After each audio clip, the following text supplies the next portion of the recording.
I'd like to share with you a message that is real to me.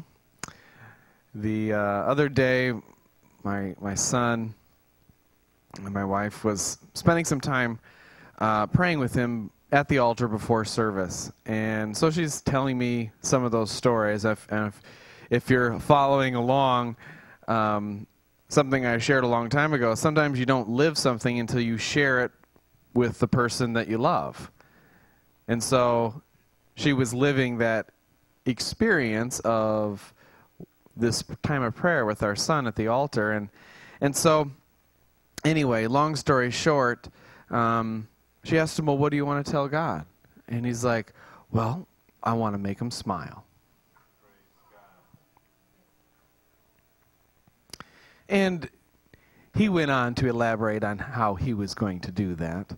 And he had some good ideas. They were going to go skateboarding, and they were going to play some football outside, and they were going to live life together. He was going to do things that he loved to do with God.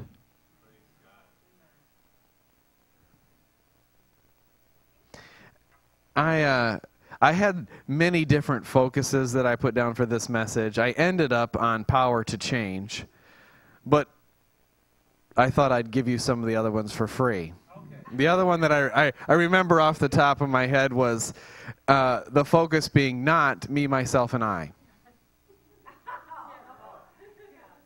How do I make God smile? Because many times I'm focused on how do I make myself smile. How do I bring joy, happiness, peace, how do I make my life better?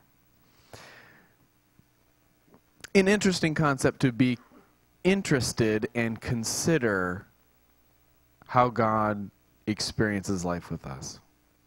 Turn with me to Psalms chapter 119. Psalms chapter 119, and this is like a book in itself. So once you get to 119, you'll have to travel to 136 verses past the beginning there. Starting with verse 129. Apparently King David got a little windy that day. He had a long, that song that has 1,000 verses, right? Verse 129 says, your testimonies are wonderful. Therefore my soul keeps them. The entrance of your words gives light. It gives understanding to the simple. I opened my mouth and panted, for I longed for your commandments. How many people say that today? Look upon me and be merciful to me, as your custom is toward those who love your name. Direct my steps by your word, and let no iniquity have dominion over me. Redeem me from the oppression of man, that I may keep your precepts, that your face shine upon your servant. And teach me your statutes. Rivers of water run down from my eyes, because men do not keep your law. I wonder how many people desire the face of God to look upon them and smile. In the day that we live in the land that we live in the planet that we live in, how many people get up and say, today, I want to make God smile?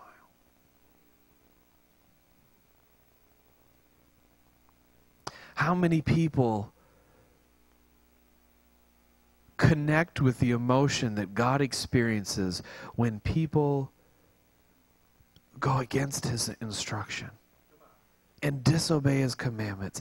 How many people cry as he cries when God watches someone destroy their life?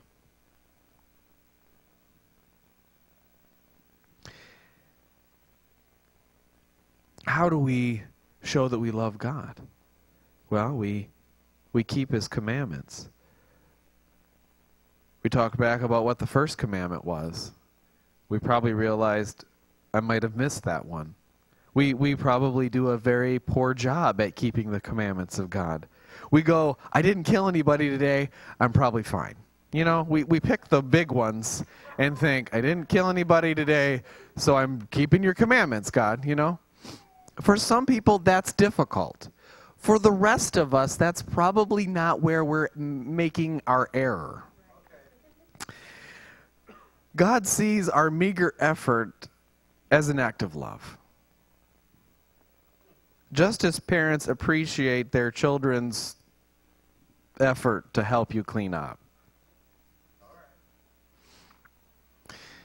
But God looks at our heart. He may not look at how well of a job we did, but He is looking at the intent of how we did the job.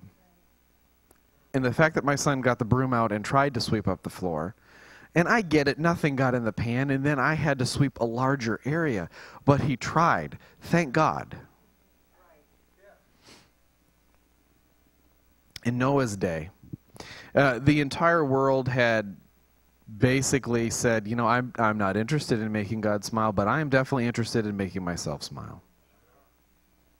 And God couldn't find anyone interested in the earth in pleasing Him until He found Noah.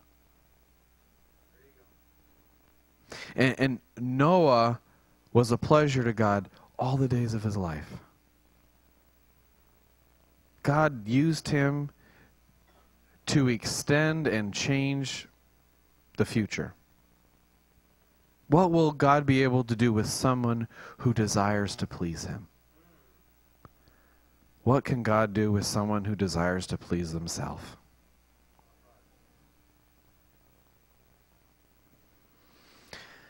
Numbers chapter 6.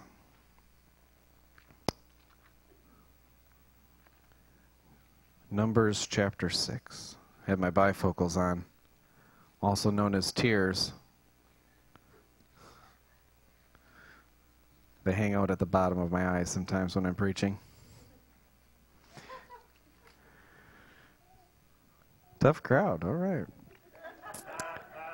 Hope all you online are laughing so you don't feel awkward silence there. All right. Numbers chapter 6 and verse 22, it says this. And the Lord spoke to Moses, saying, speak to Aaron and his sons. I'm not saying anything, honey. I'm just reading the Bible, right? Just reading the Bible. Saying, this is the way you shall bless the children of Israel. Who is the children of Israel? They who rule is God. I don't ever intend in living in another part of the world. So it doesn't require me to move to another country to become this people. I desire to be one who rules as God. Say to them, the Lord bless you and keep you. The Lord make His face to shine upon you. Now, what does that mean? He plugs his face in at night, charges it up, and then gets over by you and flips the switch?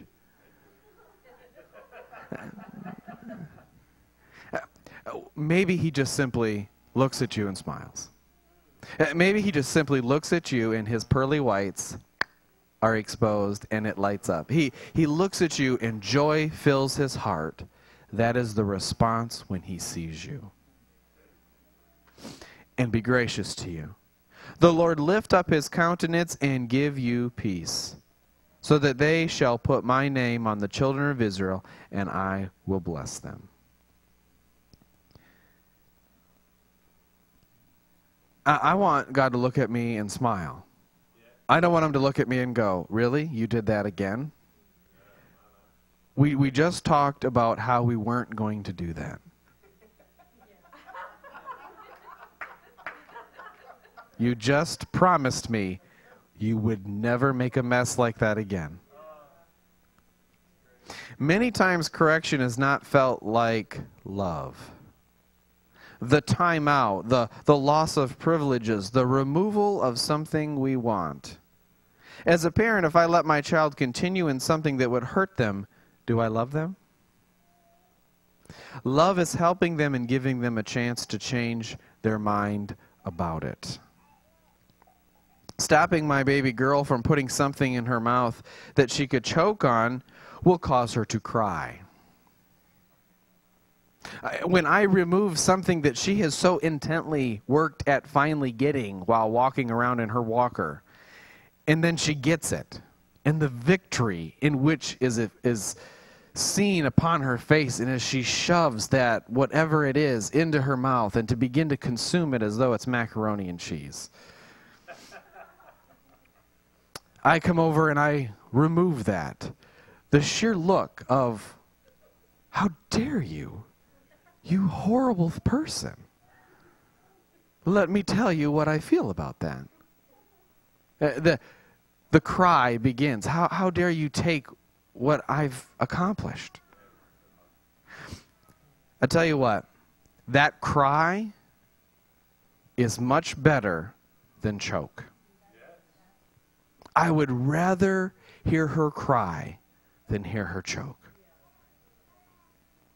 Now, the reality is, she does not know that crying sounds better than choking. We live in a world that does not know the consequences of sin. And so they feel as though the crying, the punishment, the correction is worse than the consequences of sin.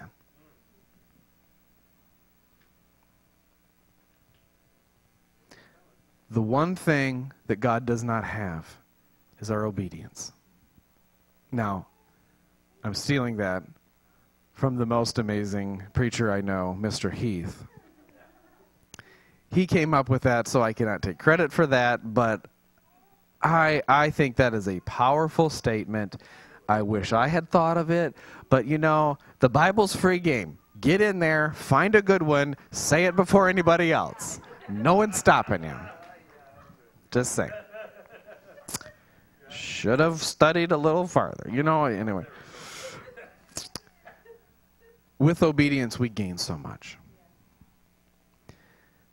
I'm realizing that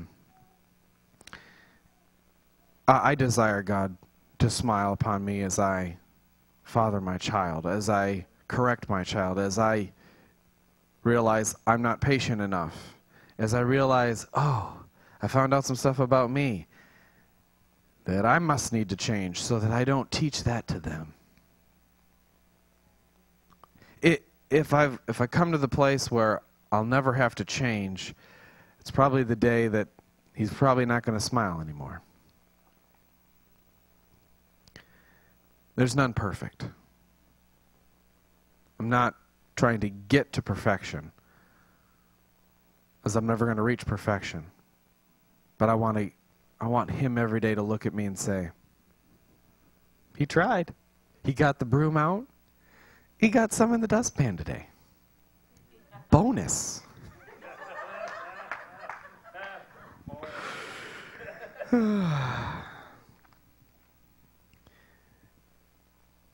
I mean, just think. God's got his cell phone out there. He pulls it out, and he's got 6 million gigabytes of data that he can store. And he's like, look at this guy. Look what he did today.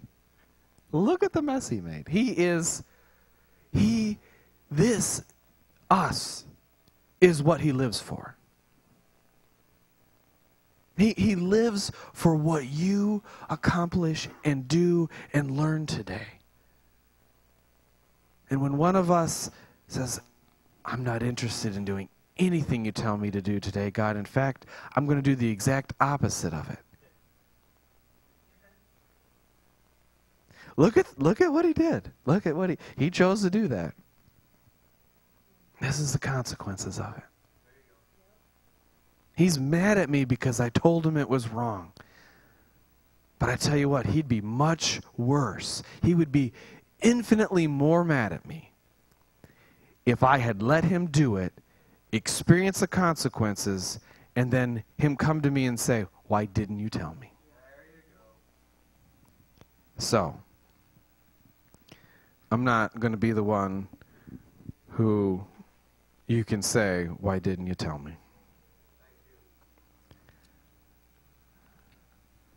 1 Samuel chapter 15, in verse 22. It says, so Samuel said, has the Lord as great delight in burnt offerings and sacrifices as in obeying the voice of the Lord? Behold, to obey is better than to sacrifice. That was a lesson that I learned at a very young age.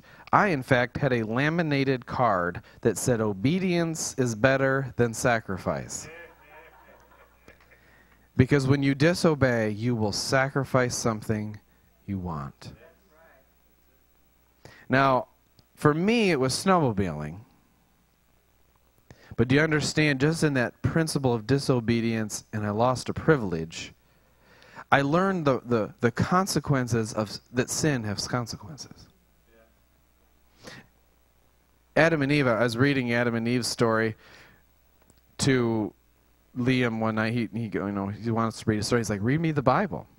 So that's a tough thing, right? You know, when your son asks you to read him the Bible. Can I have another story?